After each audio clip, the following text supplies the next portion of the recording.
अब कुंडली जागृत करके आप करेंगे क्या? एक बात मान के हम चलते हैं कि आपको अगर कोई क्रिया मिल गई है कुंडली जागृत की और आपकी कुंडली जागृत हो गई, फिर आप क्या करेंगे? फिर आप क्या, आपको सब कुछ दिखेगा, आपको हर पल भविष्य की चीजें दिखाई देंगी, जो घटना होगी वो आपको पहले दिखाई देगी। इससे तो आपका माइंड और डिस्टर्ब हो जाएगा। क्यों? कि जब कोई व्यक्ति को भविष्य में होने वाली घटना दिखाई देगी तो वो वर्तमान को छोड़ के भविष्य की ओर ज्यादा दौड़ेगा। अरे 2 घंटे बाद तो वहां घटना घटने वाली है, वहां तो एक्सीडेंट होने वाला है, अब उसको कैसे बचाया जाए? अब रोड पे जाके ट्रक भिड़ जाएगा या उसका मकान गिरने वाला है, अब यह तूफान वाले आने वाला है, बरसात आने वाली है, ओले पड़ने वाले।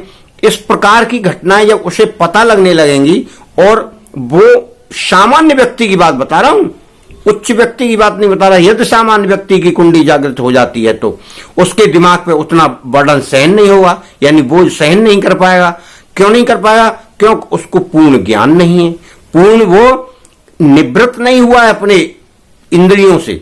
जो व्यक्ति अपनी इंद्रियों पर काबू पा लेता है और उन पर विजय प्राप्त कर लेता है और अपने मन पर विजय प्राप्त कर लेता है, केवल बुद्धि और आत्मा को ही समझता है, वह व्यक्ति कुंडली जागृत होने पर कुंडली से कार्य ले सकता है, या सिद्धि कोई प्राप्त हो जाए उसको उच्च कोटि की, तो उससे वो काम ले सकता है। साधारण सिद्धियां इसीलिए व्यक्ति को बताई गई हैं कि उन्हें करे और वो अपना जीवन यापन करे और अपनी गृहस्थी का भरण पोषण करे और गृहस्थ में रहकर संसार सागर को चलाने में मदद करे। संसार की क्रियाएं सामान्य क्रियाएं हैं और सामान्य तरीका से ही चलेंगी, एकदम अद्भुत तरीके से या किसी अन्य घटना के हिसाब से नहीं चलेंगी। हाँ, आपकी सामान्य घटनाओं में थोड़ा बहुत बदलाव होता रहे, आपको सद्बुद्धि आती रहे, आप सद्मार्ग पर चलते रहे, इसके लिए ये पूजा पाठ साधनाएं और क्रियाएं की जाती हैं, जिससे आपको आभास होता रहे बीच बीच में कि यार ऐसा नहीं करना है, ऐसा करना है, ऐसा करने से ये फल मिलेगा, ऐसा करने से ये फल मिलेगा। इस प्रकार की हमको शिक्षाएं दी जाती हैं और साधनाओं का ज्ञान दिया जाता है, पूजा पाठ या मंत्र जप की शिक्षा दी जाती है। उनको करने से हमें अपने जीवन के अनुभव भी मिलते हैं और ज्ञान प्राप्त होने के कारण हम अपने जीवन को सुचारू रूप से जी पाते हैं। अगर हमें उच्च कोटि का साधु बनना है तो सर्वप्रथम तो हमें मन सहित अपनी इंद्रियों पर विजय प्राप्त करना होगा। हमें बड़ी बड़ी बातें याद आ जाती हैं, कभी कभी घटना याद आ जाती हैं, हम विचलित हो जाते हैं।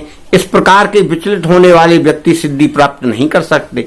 जो व्यक्ति न संकट में, न खुश होने पर, न दुख होने पर विचलित ना हो, वो व्यक्ति साधना और सिद्धि प्राप्त करता है और ईश्वर के तुल्य हो जाता है। वो उसके लिए अच्छा बुरा सब सेम है, कुछ भी होता रहे, उसके शरीर पर, उसके मन बुद्धि पर कोई प्रभाव नहीं पड़ता और उसकी आत्मा निर्मल की निर्मल रहती है और यथा स्थान बनी रहती है। जिस प्रकार से कीड़े नहीं पड़ते जल में, कौन से जल में? गंगा जी के में। शुद्ध गंगा जी का अगर जल होगा उसमें कीड़े नहीं पड़ते, सामान्य जल में कीड़े पड़ जाते हैं।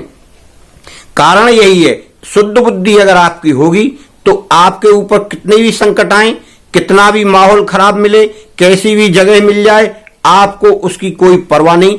आप अपने निर्मल शरीर से, निर्मल आत्मा से निर्मल ही रहेंगे, बाहर से कुछ भी होता रहे कोई परवाह नहीं। इस प्रकार से मित्रों, कुंडली जागरण के प्रभाव अच्छे भी हैं, खराब भी हैं।